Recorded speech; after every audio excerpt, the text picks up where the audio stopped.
Tonight, Stephen Marshall tours the Spencer Gulf, announcing a funding boost for the region. And a vehicle rollover at Whyalla Stuart sees one man taken to hospital with critical injuries and 2 children injured. From our 7 Spencer Gulf studios, your nightly news with Louise Huber begins now. Good evening. For the first time in Australia's history, South Australian borders will be closed to Victoria as of midnight tonight. It comes after the eastern state recorded 134 coronavirus cases just today. While borders are set to close, South Australia's Premier is urging families cooped up at home to explore their own backyard with a major funding boost for tourism in the Eyre Peninsula. The countdown is on, with South Australia's borders set to close to Victoria in a few hours. It is a tough decision, but it was a necessary decision. Non-essential travel as of midnight tonight from Victoria is just completely prohibited. The eastern state recording another high day of new cases, with 134 testing positive, 75 of those linked to the 9 public housing towers under lockdown. South Australia taking no risks, calling in the military to work alongside police at border checkpoints. Authorities casting a wide net over the state, making sure to catch any fleeing Victorian. We've got to be very careful. The situation in Victoria is increasingly worrying. The tough new restriction will ban any Victorian from entering the state and will heavily scrutinise any applications for compassionate or essential travel. Only residents from South Australia travelling from the east will be able to enter the state, but will have to quarantine for 2 weeks. You can see what happens when you get it wrong. It's a very blunt reminder to the people of South Australia what can happen with this terrible, terrible, nasty disease. As one door closes, another opens. Direct flights from Tasmania to Adelaide will take off next week, bringing in a welcomed influx of tourists. Families suffering cabin fever encouraged to hit the road and explore South Australia's backyard. The state government announcing a $200,000 boost to signage and wayfinding on Eyre Peninsula. The unique experiences which we do have really need to be highlighted. This has been something we've been pushing for as an EPLGA for a number of years, and it's really exciting to see the state government recognise that. But the Local Government Association has flagged the need for continued road funding ahead of the expected traffic boom. We need to continue to make sure that the state government understand these nuances and the different areas where there's going to be the pinch points, and to recognise that there's a responsibility there for funding.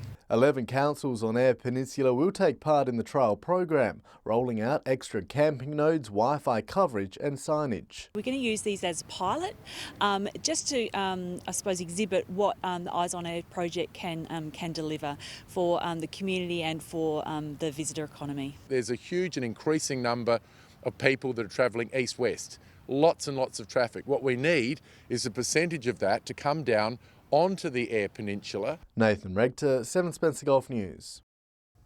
Far West health officials are reiterating their warnings to residents to get immediately tested for COVID-19 if they show symptoms of the virus.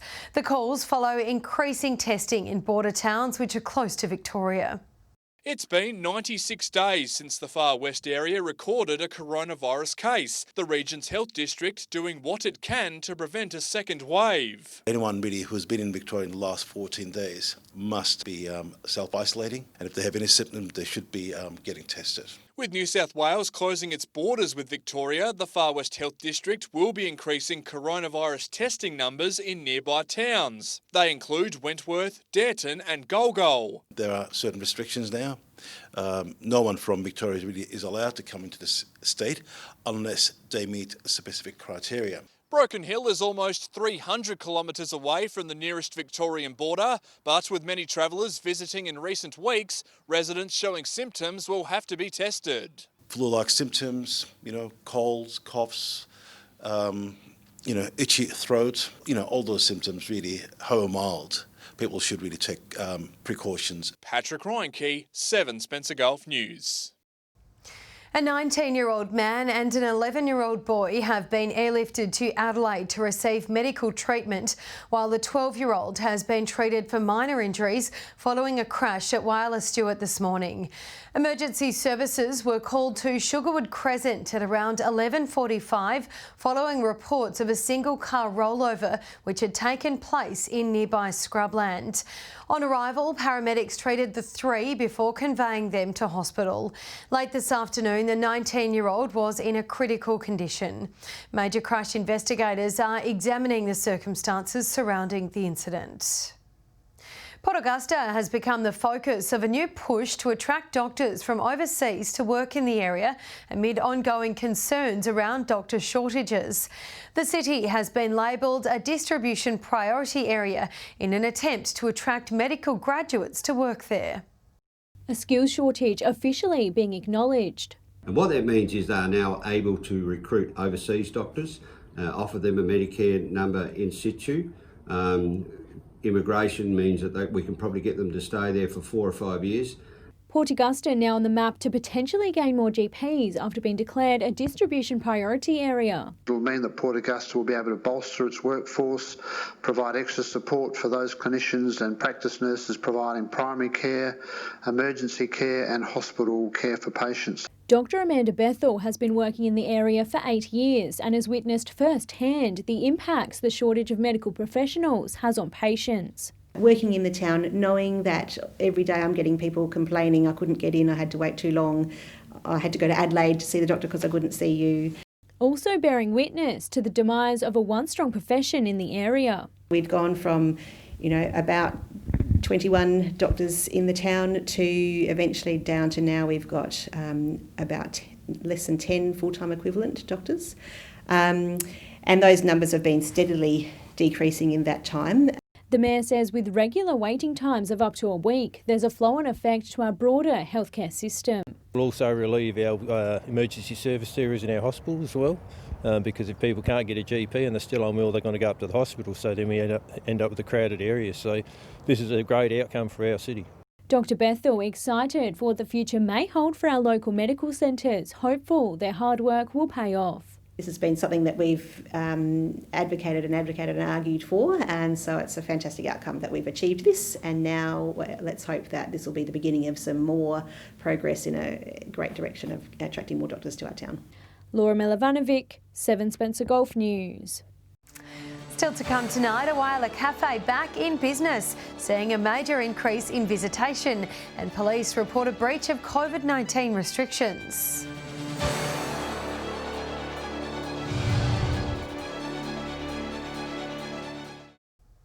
Welcome back. Eyre Peninsula farmers have shown overwhelming support for lifting the moratorium on genetically modified crops, with 80% of those surveyed wanting the ban axed. The survey undertaken recently to gauge farmers' input on whether the region should stay GM-free. The heavily contentious moratorium gaining traction on Eyre Peninsula. The response rate had an 80% support rate for lifting the moratorium within a council area. A survey released last month to gain farmers' input on genetically modified crops had 200 respondents, with around 160 of them wanting to lift the ban. Those results will now go to each individual council area and they will make their own individual decision, but I think having that region-wide perspective as well as the individual council one will give them that good balance. The controversial bill allowing GM crops was passed through the state's parliament last month after almost 2 decades of being in place. The move now brings South Australia on a level playing field with other states who already have access to the technology. Councils have until September to decide whether to keep the ban. So if a council is going to decide to consider putting an application in, they'll need to do a more substantial consultation piece with their businesses and really prove that there is a financial market advantage to a GM ban continuing. Nathan Regter, 7 Spencer Golf News. A Roxby Downs woman has been fined after allegedly breaching COVID-19 restrictions. The 30-year-old was stopped by police walking along the street on Tuesday afternoon.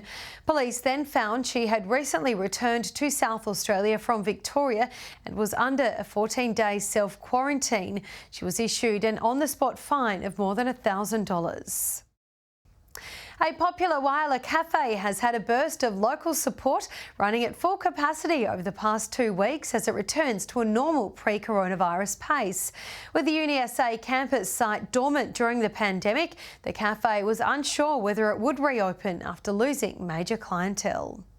A usually busy campus, now empty and quiet. The Mint Cafe on Whyala's UniSA campus grounds were struggling with no students around. We're operating at a massive loss. We're down about 70%.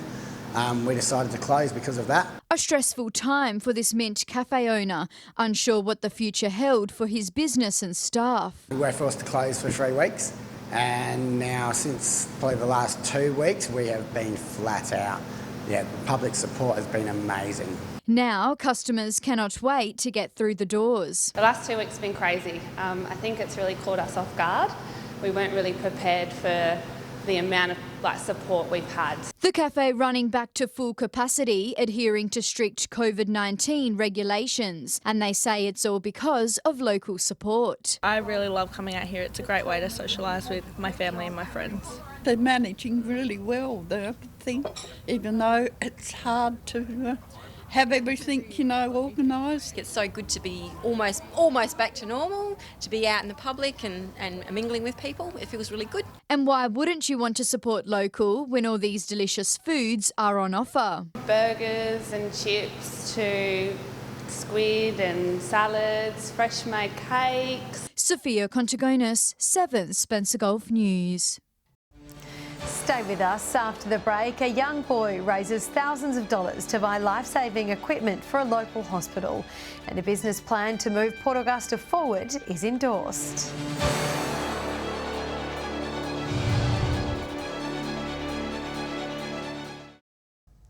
Hello again. An inspiring young Whyalla boy has raised more than $5,000 for a local cancer support group after watching his grandmother suffer from breast cancer. The group putting the money towards purchasing a life-changing machine for the hospital ward, helping cancer patients undergoing treatment. A young boy with a big heart, 10-year-old Kobe Head, coming up with a creative way to raise money for a cause that sits close to home. I just got home from school one day and decided I wanted to do it. Growing his hair out for 2.5 years, Kobe, with the help of his mum and dad, put together a fundraising event, cutting off his long hair. We went to Rapina Footy Club and there was heaps of people there, and that's where I cut my hair off. A proud moment for both Kobe and his family, especially his grandmother who fell ill with breast cancer a year ago. She's very proud of him. She's with him every step of the way and supported him a lot, which was amazing. I thought it was pretty special what I was doing, and I was pretty proud of myself for doing it. Starting a GoFundMe page, the family were amazed with the community's show of support. Everyone jumped on board straight away, no hesitations, and we ended up raising quite a lot of money. Raising more than $5,000, the money going towards purchasing a much-needed ECG machine for the Whyalla Hospital. The chemo suite had to actually share the use of one with a couple of the wards. And if they needed one in a hurry, they would have to go looking for it. Kobe's grandmother is now in recovery, but it hasn't stopped him from thinking about fundraising yet again. I think I might do the same thing again if I do it again. He is really such a special little boy, and we were really, really thrilled that he did that for us. Sophia Contagonis, 7 Spencer Gulf News. I'm sure he's got big things ahead. A Broken Hill tourist attraction and a major event venue have both reopened to the public this week. For the Albert Kirsten Geo Centre, dozens of visitors from out of town have already been lining up to get a look inside. The rich mineral past of the Silver City back up on display. We've implemented a ticketing system just like with the Regional Art Gallery as well. So it's a maximum of 10 people per session and they can come in every hour for 45 minutes. The Albert Kirsten Mining and Mineral Museum reopened this week, now under strict COVID-19 guidelines and reduced operating hours. Those looking to explore the geological collection of the centre must first book in. It gives a really good history mining, of geology, and generally of social history and the area from Broken Hill. The Geo Centre is open from 10 till 1 Tuesday through to Saturday, and major functions at the Civic Centre are a go, with City Council inviting organisers to get in contact. We're opening on the 20th of July, so we're currently taking bookings. So any bookings after 20th of July, we're back up and running. We've obviously got the COVID-19 safety plans in place. Council says a number of events that were penciled in at the centre before coronavirus hit have been pushed back to 2021. Patrick Reinke, 7 Spencer Gulf News. Port Augusta City Council's annual business plan and budget have been endorsed. The council will be adopting their proposed 0% rate increase for the financial year. A change to the draft, however, will see more funding made available for community events, with some services having to take a cut. We've now got $96,000 that we can provide to applicants for their local events, which is absolutely fantastic. And part of that was a $40,000 saving we've drawn back from Arrowlands and Waddle-Artis. Council says there will be changes to the hours of both facilities to accommodate the savings. Whyala's Sports Advisory Group, consisting of 9 local members, has now been chosen by the Whyalla City Council. The group, along with council staff, will assist in determining the future management direction of the 3 different sporting grounds. The aim is to assist day-to-day management of the facilities at Bennett Memorial and Jubilee Park Ovals. The group will also provide recommendations on potential uses and assist with any future events at those facilities. Coming up after the break, Pat, we'll have this week's Fuel Watch and we'll have the weather with Britt.